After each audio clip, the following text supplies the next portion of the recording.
إن الحمد لله نحمده ونستعينه ونستغفره ونعوذ بالله من شرور أنفسنا ومن سيئات أعمالنا من يهده الله فلا مضل له ومن يضلل فلا هادي له وأشهد أن لا إله إلا الله وحده لا شريك له وأشهد أن محمدا عبده ورسوله اللهم صل على محمد وعلى آل محمد كما صليت على إبراهيم وعلى آل إبراهيم إنك حميد مجيد اللهم بارك على محمد وعلى آل محمد كما باركت على إبراهيم وعلى آل إبراهيم إنك حميد مجيد أما بعد فإن خير الحديث كتاب الله وخير الهدي هدي محمد صلى الله عليه وسلم وشر الأمور محدثاتها وكل محدثة بدعة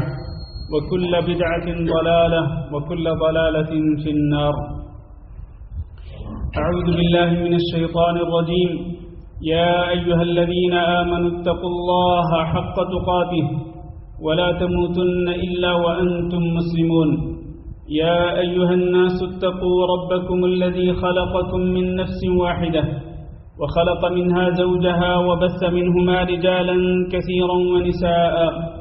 واتقوا الله الذي تساءلون به والأرحام إن الله كان عليكم رقيبا يا أيها الذين آمنوا اتقوا الله وقولوا قولا سديدا يصلح لكم أعمالكم ويغفر لكم ذنوبكم ومن يطع الله ورسوله فقد فاز فوزا عظيما قابل صد احترام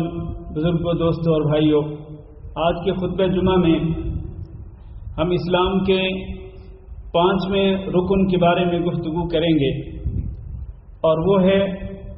فریضہ حج بیت اللہ۔ اللہ رب العزت نے ہر ایسے مسلمان پر، چاہے وہ مرد ہو چاہے وہ عورت ہو، حج فرض کیا ہے جو اس کی استطاعت رکھتا ہو۔ اللہ تعالیٰ نے قرآن مجید میں ارشاد فرمایا وَلِلَّهِ عَلَى النَّاسِ حِجُّ الْبَيْتِ مَنِ اسْتَطَاعَ إِلَيْهِ سَبِيلًا، اللہ کا لوگوں پر حق ہے کہ وہ بیت اللہ کا حج کریں، لیکن کس پر یہ اللہ کا حق ہے؟ لِمَنِ اسْتَطَاعَ إِلَيْهِ سَبِيلًا، جو اس کی استطاعت رکھتا ہو۔ اور جب نبی صلی اللہ علیہ وسلم سے پوچھا گیا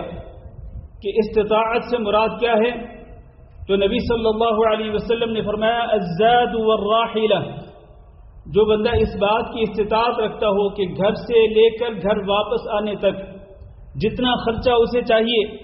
وہ پورے کا پورا اس کے پاس موجود ہو، اور وہ جسمانی طور پر بھی استطاعت رکھتا ہو، تو ایسے انسان پر اللہ تعالی نے حج بیت اللہ فرض کیا ہے۔ اس کے ساتھ ہی اللہ رب العزت نے وارننگ بھی دی کہ ومن کفر فإن اللہ غنی عن العالمین، جو اس اللہ کے فریضے کو ماننے سے انکار کرے گا تو اللہ تعالیٰ دنیا بھر کے تمام لوگوں سے بے نیاز ہے، اللہ کو کسی کی ضرورت نہیں ہے۔ اگر سارے کے سارے اہل ایمان حج بیت اللہ نہ کریں تو اللہ کا کوئی نقصان نہیں ہوگا۔ جس پر حج فرض ہے اور وہ حج بیت اللہ کا فریضہ ادا نہیں کر رہا جان بوجھ کر بغیر کسی شرعی عذر کے، تو وہ اپنا ہی نقصان کر رہا ہے، وہ اللہ کا یا اللہ کے رسول کا کوئی نقصان نہیں کر رہا۔ اور رسول اکرم صلی اللہ علیہ وسلم نے ارشاد فرمایا تھا ایھا الناس ان اللہ فرض علیکم الحج فحجوا، لوگو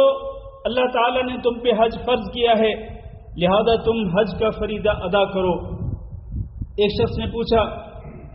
اکل عام یا رسول اللہ، کہ کیا یہ حج کا فریضہ ہر سال ادا کرنا ضروری ہے؟ نبی صلی اللہ علیہ وسلم نے خاموشی اختیار فرمائی۔ پھر اس شخص نے دوبارہ پوچھا، آپ نے پھر بھی خاموشی اختیار فرمائی۔ اس نے تیسری بار پھر پوچھا تو آپ صلی اللہ علیہ وسلم نے فرمایا کہ اگر میں نعم یعنی ہاں کہہ دیتا کہ یہ فریضہ حج ہر سال فرض ہے تو پھر یہ فرض ہو جاتا، اور اگر یہ فرض ہو جاتا تو تم اس کی استطاعت نہ رکھتے۔ زندگی میں ایک بار، زندگی میں پوری زندگی میں ایک بار حج بیت اللہ فرض ہے ہر اس انسان پر جو اس کی استطاعت رکھتا ہو، اور جو اس کی استطاعت رکھتا ہو اس پر فوری طور پر یہ فرض ہو جاتا ہے کہ وہ حج بیت اللہ کی سعادت حاصل کرے اور اس فرض کو ادا کرے۔ یہ نہیں کہ وہ مختلف بہانے ڈھونڈ کر، ہیلے تلاش کر وہ اس کو لیٹ کرتا چلا جائے، یہاں تک کہ جب وہ بوڑھا ہو جائے، عمر رسیدہ ہو جائے، اور جب اس کی ہمت جواب دے چکی ہو تو پھر وہ ارادہ کرے حج بیت اللہ کی ادائیگی کا۔ اس طرح اس کو مؤخر کرنا، لیٹ کرنا بغیر کسی شرعی عذر کے، یہ قطعاً جائز نہیں۔ نبی کریم صلی اللہ علیہ وسلم نے فرمایا من اراد منکم الحج فلیتعجل، جو شخص بھی حج کا ارادہ کر چکا ہو، یعنی اس پر حج فرض ہو گیا اور وہ ارادہ کر رہا ہے کہ اب پہلی فرصت میں وہ حج کا فریضہ ادا کرے گا، تو پھر اس کو پہلی فرصت میں ہی حج کا فریضہ ادا کر لینا چاہیے، کیونکہ ہو سکتا ہے کہ اس سال وہ صحت مند ہو، اگلے سال وہ بیمار پڑ جائے، ہو سکتا ہے کہ اس سال اس کو کوئی ضرورت درپیش نہ ہو جس میں اس کو پیسہ خرچ کرنا ہو، لیکن اگلے سال ہو سکتا ہے کہ کوئی ایسی ضرورت پیش آ جائے اور اس کو پیسے اس میں خرچ کرنے پڑیں اور وہ بیت اللہ کی حج کا فریضہ ادا نہ کر سکے۔ کوئی بھی ضرورت پیش آ سکتی ہے، کوئی بھی رکاوٹ کھڑی ہو سکتی ہے جو اس سال نہ ہو، تو اس لیے پہلی فرصت کے اندر اللہ رب العزت کے اس فریضے کو ادا کرنا چاہیے۔ اسلام کی بنیاد جن ارکان پہ رکھی گئی ہے ان میں سے ایک حج بیت اللہ ہے، لہذا کسی بھی شخص کا دین اسلام مکمل نہیں ہوتا جب تک کہ وہ حج بیت اللہ کا فریضہ ادا نہ کرے۔ اور رسول اکرم صلی اللہ علیہ وسلم نے اس کے متعدد فضائل ذکر فرمائے۔ نبی صلی اللہ علیہ وسلم سے پوچھا گیا کہ سب سے افضل عمل کون سا ہے؟ نبی صلی اللہ علیہ وسلم نے فرمایا ایمان باللہ ورسولہ، اللہ پر اور اس کے رسول صلی اللہ علیہ وسلم پر ایمان لانا۔ پوچھا گیا پھر اس کے بعد کون سا عمل سب سے زیادہ فضیلت والا ہے؟ تو نبی صلی اللہ علیہ وسلم نے فرمایا اس کے بعد الجہاد فی سبیل اللہ ہے۔ اور پھر پوچھا گیا کہ اس کے بعد تیسرے نمبر پہ کون سا عمل سب سے زیادہ فضیلت رکھتا ہے؟ تو آپ صلی اللہ علیہ وسلم نے فرمایا کہ حج مبرور، وہ حج جو اللہ رب العزت کی بارگاہ میں شرف قبولیت حاصل کر لے، وہ حج تیسرے نمبر پہ سب سے زیادہ فضیلت والا عمل ہے۔ اور ایک حدیث میں نبی صلی اللہ علیہ وسلم نے یہ بھی ارشاد فرمایا کہ الحج المبرور لیس له جزاء الا الجنہ، حج مبرور کا کوئی اور بدلہ نہیں سوائے جنت کے، جنت ہی حج مبرور کا بدلہ ہے۔ اور حج مبرور کس کو کہتے ہیں میرے عزیز بھائیوں؟ حج مبرور کی کئی شرطیں ہیں، ان شرطوں میں سے پہلی شرط یہ ہے کہ حج جو ہے یہ صرف اللہ رب العزت کی رضا کے لیے اور اللہ رب العزت کا تقرب حاصل کرنے کے لیے ادا کیا جائے، اللہ کا حکم مانتے ہوئے کہ چونکہ اللہ تعالیٰ نے مجھے پابند کیا ہے کہ میں حج بیت اللہ کا فریضہ ادا کروں، میں اس لیے حج بیت اللہ کا فریضہ ادا کرنے جاؤں، کسی کو دکھلانے کے لیے نہیں، کسی سے تعریف سننے کے لیے نہیں، اور اپنے آپ کو حاجی صاحب کہلوانے کے لیے نہیں، یا اپنے آپ کو حاجن بی بی کہلوانے کے لیے نہیں، بلکہ اللہ نے فرمایا وَأَتِمُّ الْحَجَّ وَالْعُمْرَةَ لِلَّهِ، وَأَتِمُّ الْحَجَّ وَالْعُمْرَةَ لِلَّهِ، کہ تم حج اور عمرہ مکمل کرو صرف اللہ رب العزت کی رضا کے لیے، اس میں کسی قسم کی ریاکاری شامل نہ ہو۔ تو حج مبرور جس کا بدلہ اللہ رب العزت کے ہاں جنت کے سوا کوئی نہیں، اس کی پہلی بنیادی شرط ہی یہ ہے کہ وہ حج کس کے لیے ہو؟ وہ صرف اللہ رب العزت کا تقرب حاصل کرنے کے لیے ہو۔ اور اس کی دوسری شرط یہ ہے کہ حج جو ہے وہ پاکیزہ کمائی سے ہو، حلال کمائی سے ہو، اس لیے کہ حرام کمائی سے یا وہ کمائی جس کے اندر حرام کی ملاوٹ ہو، اس سے اللہ رب العزت کوئی عبادت قبول نہیں کرتا۔ جائے کہ اللہ رب العزت حج جیسی عبادت کو قبول کرے،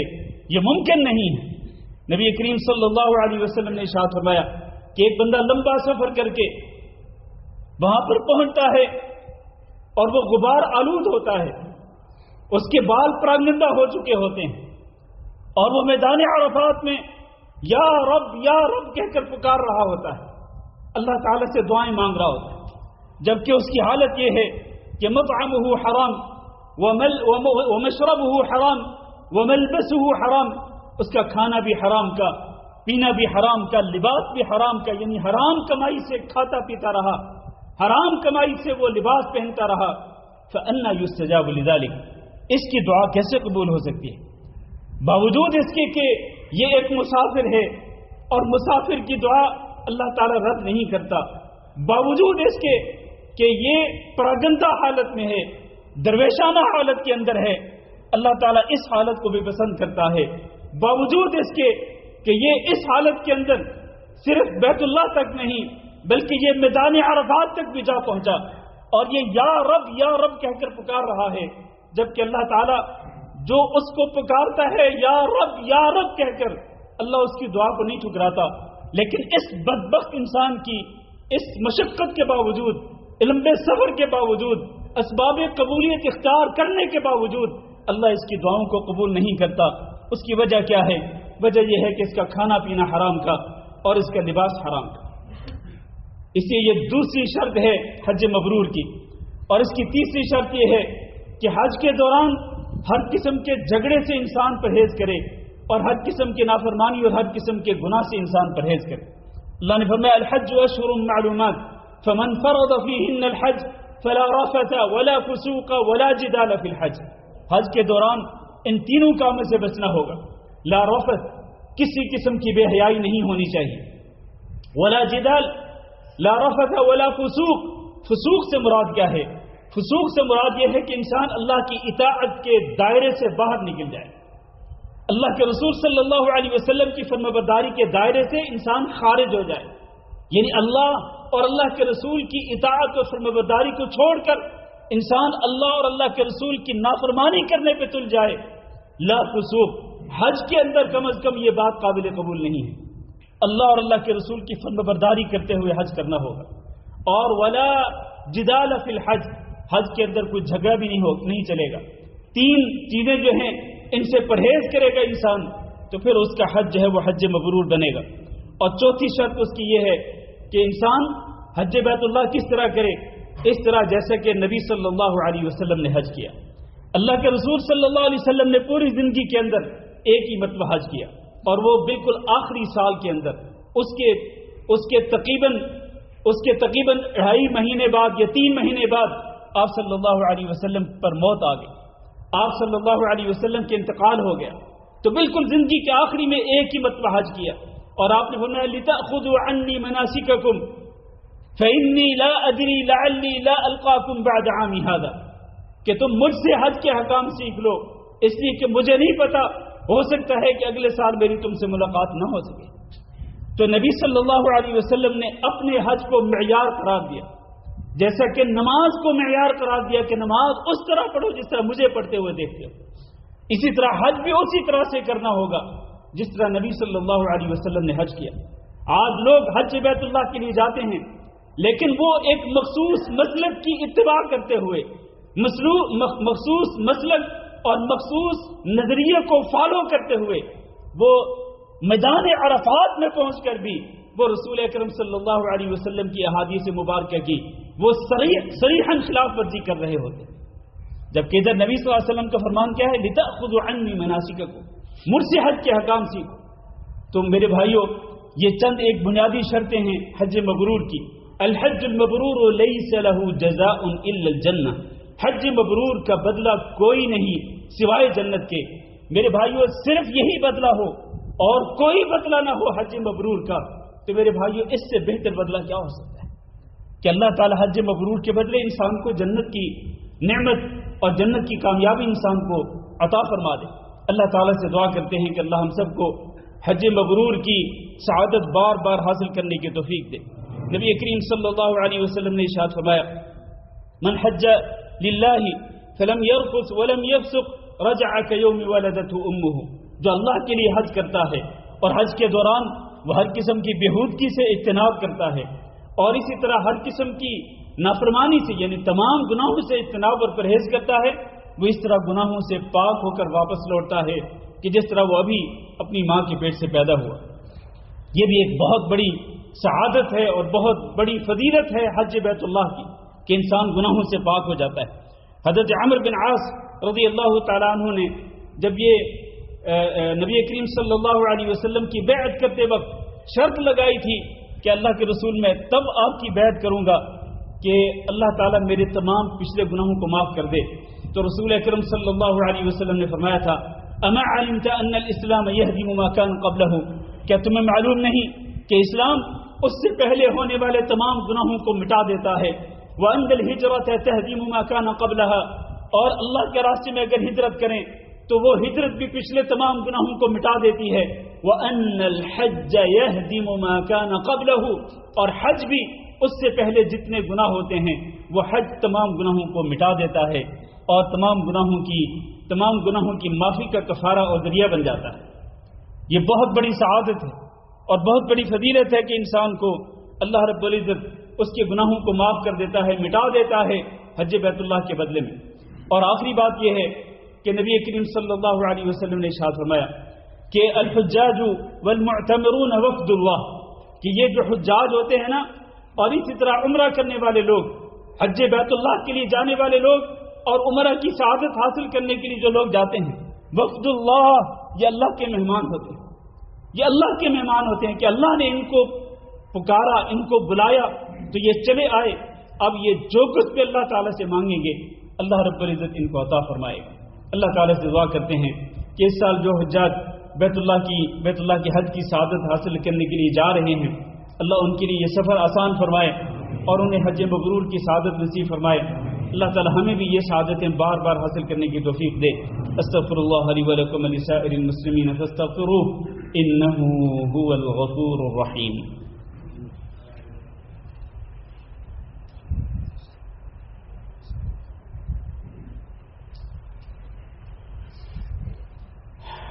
ان الحمد للہ نحمده ونستعینه ونستغفره ونعوذ بالله من شرور أنفسنا ومن سيئات أعمالنا، من يهده الله فلا مضل له ومن يضلل فلا هادي له، وأشهد أن لا إله إلا الله وحده لا شريك له، وأشهد أن محمدا عبده ورسوله۔ اللهم صل على محمد وعلى آل محمد كما صليت على إبراهيم وعلى آل إبراهيم إنك حميد مجيد، اللهم بارك على محمد وعلى آل محمد كما باركت على إبراهيم وعلى آل إبراهيم إنك حميد مجيد۔ اما بعد، رسول اکرم صلی اللہ علیہ وسلم نے ارشاد فرمایا کہ جب تم حج بیت اللہ کا ارادہ کرتے ہوئے اپنے گھر سے نکلتے ہو تو گھر سے نکل کر واپس آنے تک ایک ایک قدم پہ اللہ رب العزت نیکی لکھتا ہے اور ایک ایک قدم پہ اللہ رب العزت گناہ مٹاتا ہے۔ اور پھر جب تم بیت اللہ میں پہنچ جاتے ہو اور بیت اللہ کا طواف کرتے ہو، بیت اللہ کا طواف کرنا ایک بہت بڑی عبادت ہے۔ جب تم بیت اللہ کا طواف کرتے ہو تو اللہ رب العزت بنو اسماعیل میں سے ایک غلام کو آزاد کرنے کا ثواب دیتا ہے۔